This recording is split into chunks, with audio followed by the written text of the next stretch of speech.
पूरी दुनिया उस आबदोज़ की खबरें नशर कर रही है, उसकी तलाश हो रही है। कनाडा, अमेरिका और दीगर ममालिक जो मदद कर सकते हैं वो अपने जहाज़ों के ज़रिए से, अपनी आबदोज़ों के ज़रिए से और अपने जो यानी समंदर में चीज़ें इस्तेमाल हो सकती हैं उनके ज़रिए से उस आबदोज़ को तलाश करने की कोशिश कर रहे हैं। उसमें मौजूद जो 5 अफराद हैं उनकी जानें बचाने की कोशिश कर रहे हैं। ये 5 अफराद कौन हैं? इनमें से 2 तो वो हैं जिनका ताल्लुक़ पाकिस्तान से बनता है। एक का नाम है शहज़ादा दाऊद, दूसरे इसके बेटे हैं सुलेमान दाऊद। ये एंग्रो जो हमारे यहाँ एक कंपनी है, बहुत बड़ी कंपनी है, बहुत रिच लोग हैं, इसके ये मालिकान बताए जाते हैं। एक और बहुत अमीर शख्स इसमें मौजूद है और पूरी दुनिया कोशिश कर रही है कि इनको बचाया जाए। टाइम लिमिट बड़ी कम है क्योंकि 22 जून जुमेरात तक अंदाज़ा ये है कि इनके अंदर जो ऑक्सीजन हो सकती है वो इसके बाद बिल्कुल ख़त्म हो जाएगी। चांसेस कितने हैं इसके बचने के? अगरचे कहा जा रहा है कि कुछ जहाज़ों ने ज़ेरे ज़मीं आवाज़ें सुनी है, अल्लाह करे वो आवाज़ें काम आ जाएं, ढूंढ ली जाए, लेकिन माहिरीन ये कहते हैं कि जितनी ज़ेरे ज़मीं यानी 3800 मीटर टाइटैनिक का मलबा पड़ा है वहाँ तक कोई गोताखोर नहीं जा सकता। और ये जो आबदोज़ है ये अगर ख़ुद ब खुद ऊपर नहीं आती तो कोई गोताखोर इसे तलाश नहीं कर सकता, वहाँ कोई सिग्नल ऐसा नहीं पहुँच सकता कि उनसे बात की जा सके। इसके बावजूद कोशिशें जारी हैं। पहले इस पर गौर कीजिए कि ये किस सफ़र पर निकले थे, इस पर इतने अखराजात किए गए थे।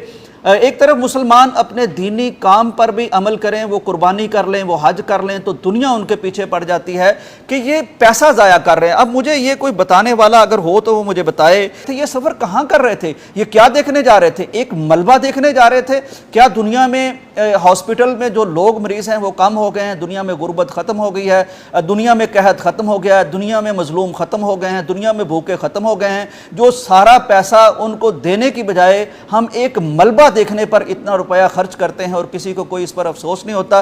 नाज़रीन इकराम, गौर फरमाइए कि ये 5 अफराद चूँकि बहुत ज़्यादा अमीर हैं इसलिए इनके लिए कई ममालिक की मशीनरी हरकत में आ गई है। हर तरह कोशिश की जा रही है, पूरे मीडिया पर एक तूफ़ान मचा है, दुआएं करवाई जा रही हैं, कोशिशें की जा रही हैं, अरबों रुपया झोंका जा रहा है। अच्छी बात है, अल्लाह करे ये दस्तयाब हो जाएं, मिल जाएं, अल्लाह ताला इन्हें ज़िंदगी बख्शे। लेकिन मैं दुनिया से पूछना चाहता हूँ कि अभी चंद दिन पहले की बात है, एक कश्ती में कई गरीब सवार थे, 700-750 सवार थे। उन्होंने गलत किया, गैर कानूनी ज़राए इख्तियार किए, लेकिन बहरहाल वो इंसान थे।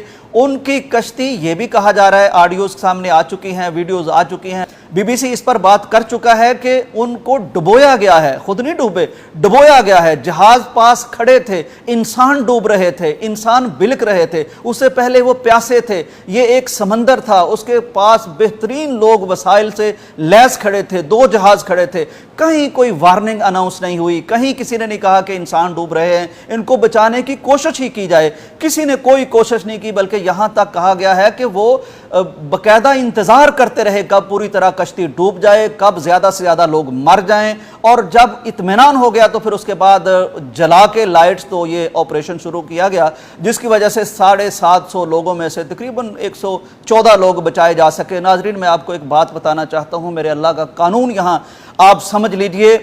अल्लाह तबारक व तआला ने पहले एक वक्त था कि जब हमारे पड़ोस में कश्मीर में यानी एक लॉकडाउन की कैफियत पैदा हुई, पूरी दुनिया के ज़मीर को उन कश्मीरियों ने आवाज़ दी कि हमारी ज़िंदगी तलख है, हम मुश्किल में हैं। कोई एक बाज़मीर इंसान, कोई अक़वाम मुत्तहिदा, कोई इंसानी लेवल पर बात करने वाला कोई इदारा, कोई मुल्क को हमारे लिए बात करे, किसी ने बात नहीं की कि ये कश्मीरी हैं, कोई बात नहीं। और उसका नतीजा फिर मेरे अल्लाह ने ये दिखाया कि पूरी दुनिया को कश्मीरियों से भी बदतरीन लॉकडाउन में डाल दिया। आप बाहर नहीं निकलते थे, आप सलाम नहीं लेते थे, आप मुसाफा नहीं करते थे, आपके सारे जहाज़ बंद थे, सरहदें बंद थी, इंसान इंसानों से डर रहे थे। अभी पिछले दिनों हमने ये देखा कि इंसान डूब रहे थे और इंसान खड़े थे कि जनाब हम फर्स्ट वर्ल्ड के लोग हैं, ये थर्ड वर्ल्ड के लोग हैं, ये गैर कानूनी है, इनके शायद खून की रंगत हमारे जैसी सुर्ख नहीं है, इनकी चमड़ी हमारी तरह की नहीं है, डूबने दो इनको, अच्छी तरह डूबने दो इनको, मज़ा चखने दो। तो अगले ही लम्हे और अगले ही कुछ दिनों के बाद मेरे अल्लाह ने तुम्हें बता दिया कि देखो, ज़रूरी नहीं कि सिर्फ गरीब डूबता है, ज़रूरी नहीं कि सिर्फ गरीब मरता है। और तुम लोग फिर अल्लाह ऐसे मामले में फंसाता है कि अपने ही पैसे को लगा के एक ऐसी जगह पहुंच गए हैं जहां दुनिया اگر یہ زمین پہ ہوتے تو سوچئے کیا نہ کر لیتے، دنیا بھر کے ڈاکٹر اکٹھے کر لیتے، دنیا بھر کی انجینئرنگ اکٹھی کر لیتے، لیکن ایک ایسی جگہ ڈبو دیا میرے اللہ نے، وہاں کوئی پیسہ کام نہیں آ رہا، وہاں کوئی تعلق کام نہیں آ رہا، وہاں کوئی اتھارٹی کام نہیں آ رہی۔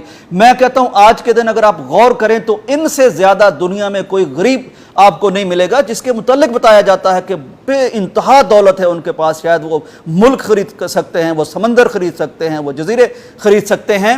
تو یاد رکھیں سب سے بڑا سبق آج جو ہم نے حاصل کرنا ہے، یہ دنیا جو ہے یہ ایک سرکل کی طرح گھومتی ہے، اس میں کبھی کوئی شخص مقدر کے سرکل پر سوار ہونے والا کوئی اوپر چلا جاتا ہے، اور جو اوپر جاتا ہے سرکل نے گھومنا ہے، اس نے نیچے آنا ہی آنا ہے۔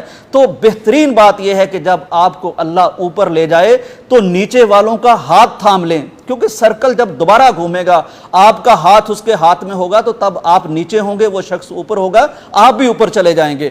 تو یہ بہت بڑی ایک میرے اللہ تبارک و تعالیٰ کی طرف سے وارننگ ہے، اس کی قدرت ہے، لہٰذا کسی کو غریب سمجھ کے نظر انداز نہ کریں، کسی کو مجبور سمجھ کے مرنے نہ دیں، بلکہ یہ وقت بدلتا رہتا ہے۔ تو یہ بہت بڑا سبق ہے، ہماری دعا ہے کہ اللہ تعالیٰ ان لوگوں کو بھی بازیاب کرے، لیکن یہ سبق بھی ہمیں اللہ تعالیٰ کشید کرنے کی توفیق عطا فرمائے۔ اجازت دیجیے، اللہ حافظ۔